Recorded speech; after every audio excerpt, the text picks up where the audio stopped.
here with Rachel Gundy, the head of product of Betr. Hi Rachel, lovely to see you. So given that the US is still a relatively new market when it comes to regulation, how unique is Gen Z when it comes to player protection in the US? And how do they need to be treated differently to other demographics? For Gen Z, they really have had an unprecedented level of saturation in terms of media around gambling.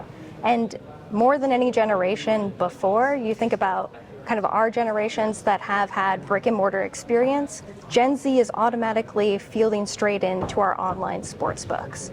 So with this in mind, we have to be really deliberate about the types of products that we're building, not only because we know that younger generations are going to be more prone to gambling related problems, whether it's Gen Z or any kind of 21 to 25 demographic.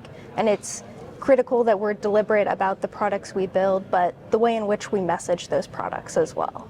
And given that Betr is so hugely popular with this new generation of players, what are Betr's main pillars when it comes to player protection? And how do you look to provide a sustainable gaming environment? Well, we really believe that users want a more simple and intuitive experience.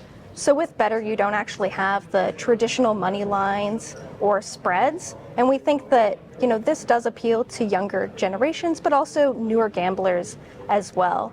For us, then, it's critical that we implement pillars around building that sustainable product. So for example, in Betr's onboarding flow, before you ever get into the app, a user's prompted to set a responsible gaming limit before they play.